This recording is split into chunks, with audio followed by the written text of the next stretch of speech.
Très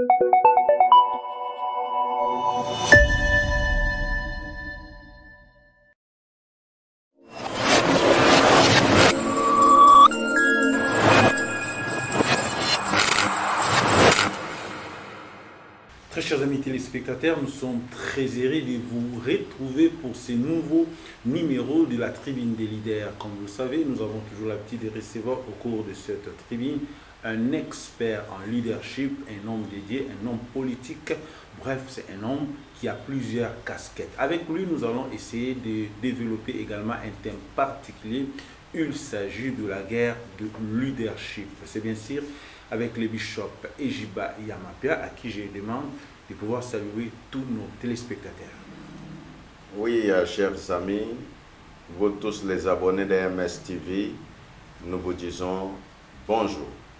Nous vous disons shalom et nous disons que la paix soit avec vous. Nous disons que la grâce de Dieu soit votre partage et nous disons que le Seigneur des Seigneurs, notre Dieu, puisse vous accorder le meilleur de ce que vous pouvez avoir.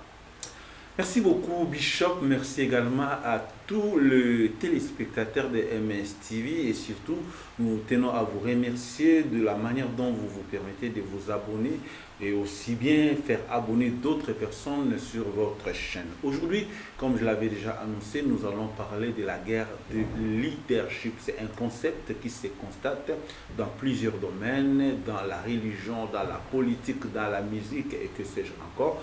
Voilà pourquoi nous avons invité sur ce plateau un expert en leadership. Il s'agit là du bishop Ejiba qui venait de vous saluer. Dans l'entrejeu, bishop, nous voulons que vous puissiez nous définir d'une manière succincte ce que c'est la guerre de leadership.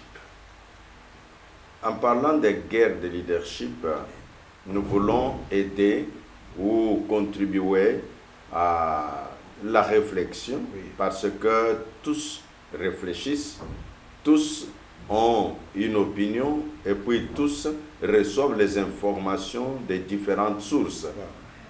En parlant de guerre de leadership, nous dirons qu'il y a plusieurs doctrines qui circulent parmi les penseurs. Il y a ce que l'on appelle la doctrine de Machiavel. Donc, il y a beaucoup de gens qui préfèrent utiliser ce courant de pensée dans le domaine de leadership, mais notre contribution va être dans le sens où nous disons aux uns et aux autres que ce n'est pas le seul courant de pensée qui puisse exister dans le domaine de leadership. Et parce qu'il y a plusieurs courants de pensée, nous nous amenons ce que nous croyons être bon. Voilà. En parlant de conflit de leadership ou de guerre de leadership, selon Machiavel, il trouve, non, c'est ça, ce que Machiavel appelle, c'est de la bonne guerre, ôte-toi que je m'y mette, et tu ne peux pas émerger tant que le leader est là, donc il faut travailler pour la destruction du leader, à ce moment-là, toi aussi, tu vas émerger. Et nous nous disons, non, ce n'est pas ça le bon courant de pensée, nous devons savoir que tu es leader, non pas pour ta cause, ta personne, mais tu es leader à cause de ceux qui croient en toi. Parce qu'il y a un certain nombre de personnes qui croient en toi, et donc tu travailles en tenant compte de ces gens-là. Et comme tu travailles en tenant compte de ces gens-là, donc tu feras en sorte que leurs intérêts priment. C'est là que ceux qui ont suivi nos première livraison, nous avions défini qu'il y a une différence entre le leader politique et le politique, ou ce qu'on appelle communément le politicien. Le politicien, c'est celui qui utilise tous les moyens pour se servir, tandis que le leader politique est celui qui, l'intérêt communautaire, l'intérêt des autres, passe en premier. C'est là que nous qui prions, nous qui lisons la Bible, nous disons qu'il y a un courant de pensée que nous pouvons véhiculer, c'est le courant de pensée enseigné par Jésus-Christ. Si Jésus a enseigné que si tu veux être chef, il faut être le serviteur de tous. Et donc si tu sais que c'est pour servir les autres que tu occupes cette position, c'est pour servir les autres que tu manifestes ton influence, je pense qu'on diminuerait une partie de guerre dans le leadership. Une partie. Pourquoi je dis une partie? Parce que le cœur de l'homme est plein de malice, le cœur de l'homme est plein des idées, le cœur de l'homme est rempli de toutes les mauvaises pensées. C'est pourquoi Jésus même a enseigné que ce qui suit l'homme, c'est ce qui se trouve dans son cœur. Merci beaucoup, Bishop, pour toutes ces amples explications sur ces concepts, conflit ou guerre des leadership. Venons-en sur le plan pratique. Il se constate dans plusieurs domaines de notre société qu'il s'élève des petits conflits, des petites guerres de leadership. Qu'est-ce qui serait à la base de toutes ces guerres entre les personnalités, entre les pasteurs, dans tous les domaines, on remarque qu'il y a toujours cette guerre qui s'élève. Qu'est-ce qui serait à la base de tout cela? Cette matière, en réalité, c'est une matière qui est liée à une partie des matières de leadership. Quelle est la particularité? C'est la matière que nous enseignons dans ce que l'on dit la gestion de relations humaines. Ça, c'est une chose. Dans le leadership, il y a encore une partie de matière que l'on enseigne, la résolution des conflits. Parce que là où les hommes sont, même en famille, il y aura toujours les conflits qui vont naître. Maintenant, on doit savoir comment on apportera de réponses à ces conflits-là. Et nous enseignons également dans le leadership, c'est là que je dis, à tous ceux qui aspirent ou qui sont à une position de leadership, de savoir que le leadership et les conflits sont inséparables. Donc tu ne peux pas éviter les conflits dans le leadership. Parfois, les conflits s'invitent de soi. Et là, il y a des gens qui ont enseigné en matière de résolution de conflits, qui ont montré qu'il y a des conflits que l'on ne peut pas éviter. Un exemple. Quelqu'un te fait la guerre à cause de ta position. Qu'est-ce que tu dois faire? Vas-tu refuser d'être qui tu es parce que l'autre te fait la guerre? Non. Là, tu diras, si la guerre qu'on me fait, c'est à cause de la position que j'occupe. Je donne 3 exemples. Dans le monde politique, vous êtes dans un parti politique, peut-être tu es président du parti, et ou même nous voyons ça de temps en temps. Je me rappelle, moi, quand nous étions au Parlement, et quelqu'un avait son suppléant. Et il est dit dans la loi du pays que si tu es appelé à être mandataire à d'autres fonctions, ton suppléant vient te remplacer. Mais dès que le suppléant remplace, mais 2 mois après, automatiquement, il dit, ben, écoutez, c'est moi qui suis le député, lui est là-bas ministre ou qui, et ça devient un problème. Il y a également ceux qui, à cause de ce que je parle de la politique, parce que le moment que la loi dit que quand tu es appelé à d'autres fonctions, tu ne peux pas, je donne un exemple, si quelqu'un est président de l'Assemblée nationale, donc il ne peut plus être président de son parti parce qu'il est appelé à faire en sorte que plusieurs personnes fédèrent. Maintenant, que font ceux qui restent avec les partis? Ceux qui restent avec les partis, à un moment donné, ils trouvent que, ok, l'occasion maintenant nous est donnée pour pouvoir travailler soit contre le leader ou soit travailler pour détruire, détruire les partis. Et au cas où le leader aurait une certaine influence qui fait qu'il est comme indéboulonnable, en d'autres termes, et ils utilisent les astuces, soit c'est la scission, le parti politique est scindé. Ça ne demeure pas seulement dans le cadre des partis politiques, ça va jusque dans nos églises. Donc tu te retrouves, tu es pasteur et tu as fait confiance parce que Dieu, quand il appelait les gens, je te donne un exemple, pour ceux qui savent que la Bible est notre livre de foi et de morale, Dieu appelle Moïse et il dit à Moïse, j'appellerai Aaron qui sera avec toi. Et quand vous irez avec Aaron, Aaron tiendra pour toi la place du prophète et toi, Moïse, tu tiendras pour lui la place de Dieu. Voilà. Alors tu vois, ça c'est Dieu lui-même qui trace les cadres. Maintenant, dans nos réalités, le pasteur se retrouve, il a pris les gens, les uns, il les place, soit il est ancien, l'autre il est évangéliste, l'autre. Maintenant, l'autre ne se contente plus de ce qu'il est évangéliste, oui. Il trouve que lui ferait mieux d'être pasteur. Et automatiquement, c'est un conflit qui naît. Voilà. Que fera le pasteur? Va-t-il abandonner son appel parce qu'il y a quelqu'un d'autre qui envie cet appel-là? Pas du tout. Et il lui fera son travail.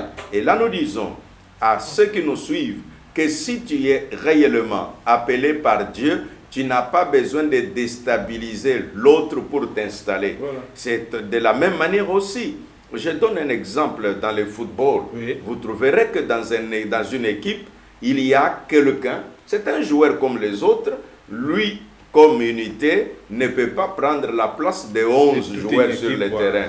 Mais vous trouvez que lui, en tout cas quand il est là, tout tourne autour de lui. Il a une certaine influence, soit dans les jeux, il a une influence même dans le public. Oui. Quand les gens entendent que lui sera de la partie, c'est le stade plein. Quand on entend qu'il ne sera pas là, ce sont... Donc, et ça influe même pour l'équipe adverse. Mais ça influe, même l'équipe adverse, quand c'est que tel joueur, le meilleur là, n'est pas là. Oh, il trouve que c'est bon, donc nous serons un peu à l'aise, ainsi de suite. Voilà. Merci beaucoup pour toutes ces explications, Bishop Ejiba Yamapia. Mais il y a quelque chose qui se dégage lors de ce conflit des leaders. Ce sont des conséquences néfastes. Et ces conséquences également peuvent également toucher soit l'un ou l'autre membre qui s'engage dans cette guerre. Oui, je vais aider nos téléspectateurs, ceux qui nous suivent. Oui. Nos internautes, ceux qui trouvent notre émission sur Google, sur Facebook ou quand sais-je encore, que tout ce que nous faisons dans la vie, il y a ce que l'on appelle la gestion des relations humaines.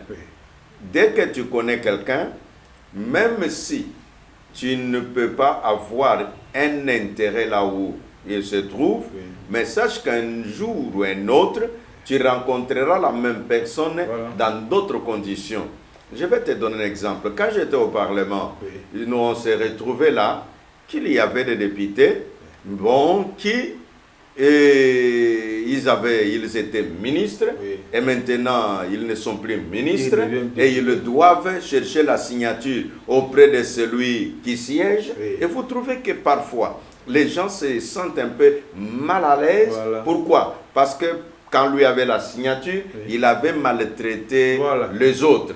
Nous disons à quiconque, tu es en position de leadership, sache comment tu traites les gens.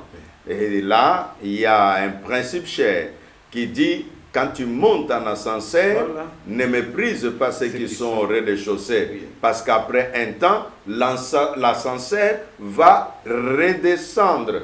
Et avec objectif, ceux qui étaient en haut, il les amène au rez-de-chaussée, il reprend ceux qui étaient au rez-de-chaussée, il les fait monter. Donc les gens disent que la vie, c'est comme qui dirait, le pneu tourne, la roue tourne, et ne pense pas que tout s'arrête sur toi. L'erreur que l'homme commet, c'est de penser que maintenant, que moi je suis en position de leadership, tout tourne autour de moi et tout finira par moi. Et nous disons c'est un mensonge. Ne te trompe pas toi-même. Même les gens qui te suivent, ils peuvent te dire Oumela, preso, Yonde, preso, Oumela. Oumela combien de temps?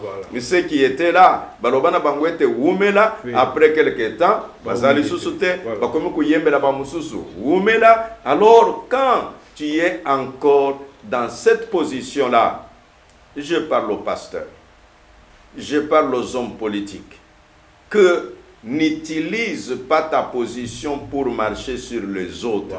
Parce que la roue tourne, celui sur qui tu marcheras aujourd'hui, demain, il peut être en une position encore mieux placée que ce que toi tu occupes et tu auras besoin de cette personne-là. Mais si tu avais marché sur lui hier, il dira, en tout cas, Si toi tu as marché sur moi, tu m'as laissé vivant, moi je marcherai sur toi et je te laisserai cadavre. Voilà. Merci beaucoup, Bishop. Mais il se dégage qu'au cours de ces guerres de leadership, au cours de ces conflits, c'est plus l'organisation, soit l'Église, soit la nation, soit n'importe quelle organisation, qui en paye le prix parce que ça ne va plus permettre à cette organisation de mieux évoluer. Je ne sais pas si vous partagez cet avis de nos téléspectateurs qui pensent que les guerres de leadership font de sorte que nos organisations, nos pays ne puissent pas bien évoluer.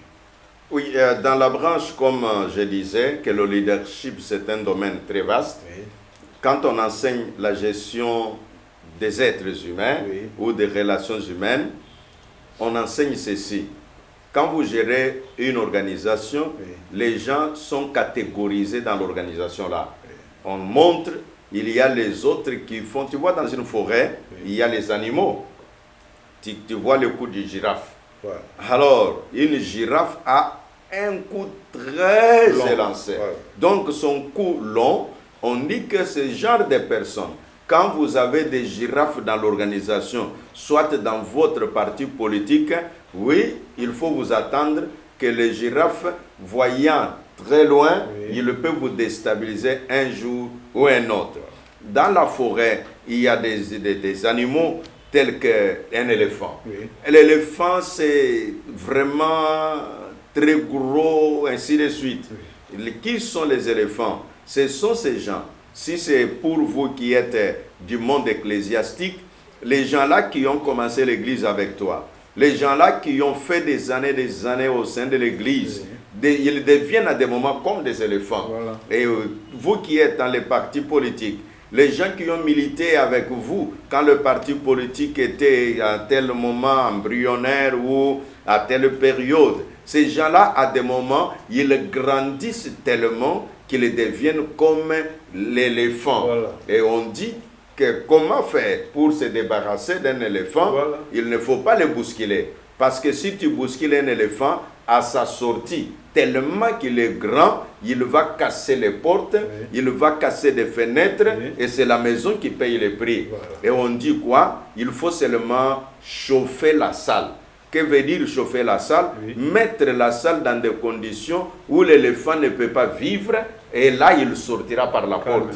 Et même si l'éléphant qui est resté longtemps dans la maison, il occupe déjà des espaces. Voilà. À sa sortie, que vous le vouliez ou pas, il va casser certaines parties de porte pour sortir. Voilà. Et là nous disons qu'effectivement, quand il y a guerre de leadership, quand il y a conflit de leadership, il ne manquera jamais des casses. C'est seulement dit, nous acceptons. Si l'autre pense autrement que nous, on peut le laisser partir et l'organisation peut toujours continuer. Et nous insistons sur les relations humaines en disant que, sache, quand tu es dans une organisation, tu as déjà tissé des relations. C'est comme au sein de l'Église. L'Église est une entité spirituelle. L'Église est une entité qui aspire au royaume de Dieu en sachant que tout ce que nous faisons sur la terre, c'est vraiment passager. Et que faut-il faire? C'est préparer de manière que demain, que tu saches que seras-tu devant le royaume des cieux. Si c'est en politique, bon, les domaines étant, chacun de nous doit savoir qu'est-ce qu'il y a comme aspiration. Voilà. Si tu étais d'accord avec ton parti politique que nous sommes là pour la conquête du pouvoir, tu dois savoir comment nous allons conquérir ce pouvoir, quand nous allons le conquérir, de quelle manière nous allons les gérer. Merci beaucoup, Bishop. Nous sommes bel et bien en République démocratique du Congo. Vous êtes un leader à la fois ecclésiastique et politique.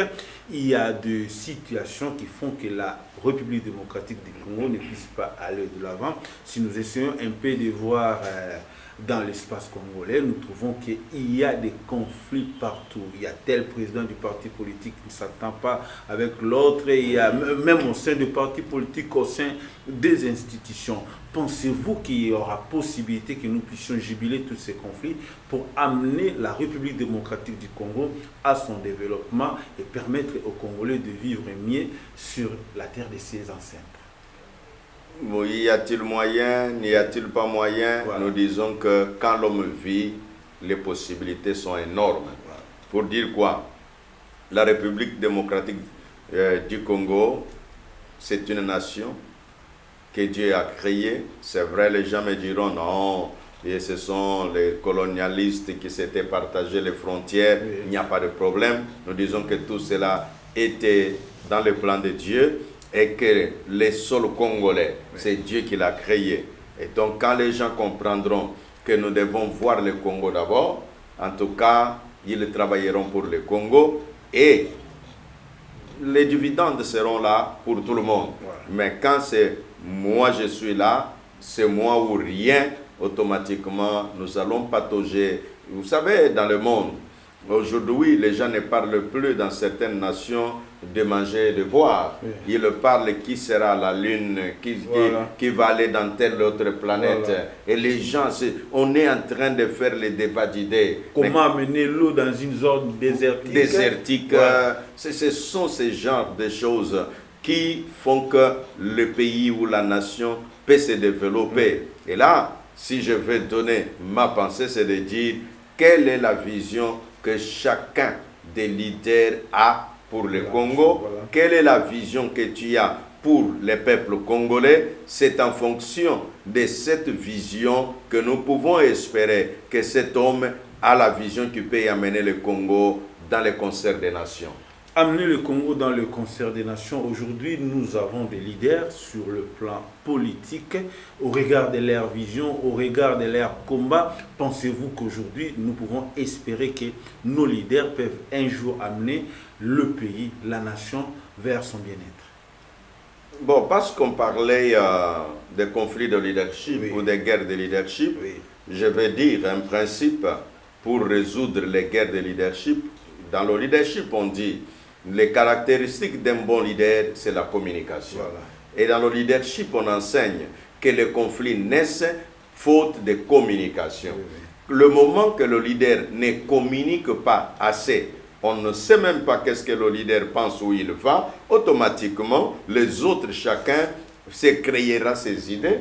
Et c'est pourquoi, vous voyez, dans ce que les gens appellent les guerres des palais, oui. C'est un conseiller qui sort, il dit, la hiérarchie a dit. Oui. L'autre conseiller qui sort et il dit, son excellence a dit. Oui. Mais parce que les gens ne savent pas, ne connaissent pas que pense le chef, automatiquement chacun prend un morceau, l'autre prend un morceau et là l'organisation va en pâtir. Voilà. Donc si nous voulons pour un Congo prospère, si nous voulons un Congo véritable, en tout cas nous devons faire en sorte que chacun dans sa position, selon le degré, parce que celui qui est bourgmestre, il est aussi leader par rapport à sa commune. Oui. Le gouverneur, il est aussi leader par rapport à sa province. Oui. Le ministre, il est aussi leader par rapport à son département. Oui. Et donc, si chacun pouvait dire, quand je suis là, je communiquerai la vision. Et chacun pourra faire l'effort que la vision que je communique, c'est la vision que j'ai du Congo. Parce que c'est la vision que j'ai du Congo, automatiquement les choses vont marcher. Merci. Soyons de bons communicateurs et nous trouverons des voies et moyens pour juguler les différentes crises qui naissent de part et d'autre, que ce soit dans les églises, que ce soit dans les partis politiques. Merci beaucoup, Bishop. Nous allons retenir un élément très important dans le conflit de leadership. Ce sont des petits peuples, comme vous l'avez déjà évoqué au cours de cette émission, que les éléphants et tout ça, quand les éléphants se battent, ce sont des petites les herbes qui en pâtissent. Alors aujourd'hui, c'est ce peuple-là qui aujourd'hui est en train de payer le prix de tous ces conflits et tout ça. Quel est le message que vous pouvez les adresser lorsqu'il y a guerre de leadership, lorsque les deux leaders se lèvent pour se battre? Quelle doit être la position de ce petit peuple qui est appelé à se soumettre à ses leaders? Est-ce qu'il doit-il prendre la position de l'un ou de l'autre? Et quelle doit être la position de ce petit peuple? La position du peuple, moi je ne l'appelle pas petit peuple. Voilà. C'est le peuple. C'est le peuple souverain. Ce sont eux qui donnent mandat à toutes ces personnalités-là. que vous soyez chef de l'État, que vous soyez député, que vous soyez qui a concouru pour obtenir le vote des uns et des autres, c'est ce peuple-là qui vous a mis là où vous êtes. Et donc, si j'ai un message pour le peuple, l'on doit juger chaque acteur politique en fonction de ses œuvres et non pas en fonction de son visage. Et donc, je disais aussi qu'on doit juger le dirigeant ou cet homme à qui on a octroyé le mandat en fonction de ses réalisations pour le peuple et non pas en fonction de sa tribu, en disant « moi, asala nini, ngai nalinga na ngai batuana te ». Non, non, avec ça le Congo n'ira pas de l'avant. Voilà. Mais quand nous disons « si c'était Mungala qui a bien fait, nous l'applaudissons ». Si c'était Moulouba qui a bien fait, nous l'applaudissons. Voilà. C'est le Congo qui avance. Mais si on dira, le Moulouba a bien fait, non, le Koulka Kaza Moulouba, alors avec ça, le Congo n'ira pas de l'avant. Parce que le Congo, c'est l'ensemble de ces 450 tribus-là. C'est ça le Congo. Quand tu enlèves une tribu de son ensemble, ça veut dire que tu as amputé un élément dans son ensemble. Et à ce moment-là, l'ensemble n'est plus complet. Le message au peuple, c'est de dire le Congo est un, le Congo est indivisible. Le message au peuple, c'est de dire voyons l'idéal. Et nous devons également dire les problèmes ne seront jamais résolus en un jour. Un grand pays comme le Congo, tu sais, je vais donner un exemple parce que je m'adresse au peuple. J'amène une équipe des Américains. Quand ils arrivent, ils m'ont dit « Oh, vraiment, nous ferons des choses comme ça chez vous, nous ferons ça, ça. » Quand nous arrivons, ils commencent à me dire quoi? Ah, ton pays même, il y a tellement de besoins et nous ne savons même plus par où commencer. Voilà. Alors, c'est pour dire à ceux qui nous suivent que tout ne se fera jamais en un jour. Et le bon leadership, c'est la programmation, c'est la vision, ce sont les échéances pour la réalisation de telles ou de telles. Donc, nous disons au peuple, travaillons pour l'unité du pays. Si vous voyez un leader qui veut diviser les Congolais, ne le suivez pas. Si vous voyez un leader qui ne travaille que pour son ventre et il utilise le peuple comme marchepied, ne le suivez pas. Suivons ce leader qui parle au Congo, qui parle au peuple, qui voit l'intérêt communautaire, qui voit ce que nous deviendrons demain tous, non pas qu'est-ce que lui deviendra pour que nous continuions toujours à l'applaudir, lui, en disant Oumela, Yondé, ainsi de suite. Voilà mon message au peuple. Merci beaucoup, Bishop Ejiba Yamapia. Je tiens à rappeler à tous les téléspectateurs de MS TV, vous êtes là sur la tribune des leaders, une émission qui vous apporte la grandeur du leadership, leurs enseignements ainsi que des grandes leçons en termes de leadership. Bishop, vous vous êtes adressé à cette grande population, mais je ne sais pas, en tant qu'expert en leadership, si vous pouvez aussi lancer un message vibrant à tous les leaders de tous les domaines confondus, qu'est-ce qu'ils peuvent faire pour éviter des conflits de leadership ou des guerres de leadership. Mon message à cette classe qui englobe plusieurs personnes, nous avons les leaders dans le monde des ONG. Si tu as eu les fonds pour aider les malheureux, laisse que ces fonds-là arrivent à destination. Là, tu seras un bon leader. Si tu es dans le gouvernement, tu as reçu mandat de travailler pour que la République avance, ne travaille pas juste pour ton enrichissement en oubliant la population. Si tu es gouverneur d'une province, fais en sorte que dans ta province, que l'on ait des résultats des choses sur lesquelles toi tu peux, en parlant demain au peuple, tu peux leur dire, voyez ce que j'ai fait pour vous, ainsi je mérite de votre confiance. Monsieur le pasteur, si tu es leader au sein de ton église ou au sein de ta communauté, nous définissons le leadership comme l'influence que nous exerçons et que nous jouissons. Et donc, avec cette influence, tu dois faire en sorte que tu ne travailles pas marchant sur les autres, mais tu travailles en relevant les faibles, parce que c'est ça la mission que Dieu a donnée à ceux qui ont reçu son appel. Donc à tous les leaders de toute tendance, de tout degré, nous disons, voyons le Congo, voyons le peuple congolais, et la nation avancera et votre influence va s'accroître. Merci beaucoup évêque Ejiba Yamapia. Merci à tous les téléspectateurs de MS TV. Nous sommes pratiquement arrivés au terme de notre tribune d'aujourd'hui. Nous vous rappelons que nous avons parlé des conflits ou des guerres de leadership, bien sûr, avec notre invité permanent. Il s'agit du bishop Ejiba Yamapia. Il nous a fourni de plus amples explications. Je tiens à vous remercier et vous fixer un rendez-vous très prochainement au cours de notre prochaine édition ou numéro. Ne le ratez pas, mais surtout pour celui que nous venons de vous proposer, n'hésitez pas de faire abonner d'autres personnes, et vous qui nous avez pris en cours, abonnez-vous sur MSTV pour ne pas rater une seule leçon de leadership avec le bishop Ejiba. Merci beaucoup et à la prochaine occasion. Merci, Neda. Merci.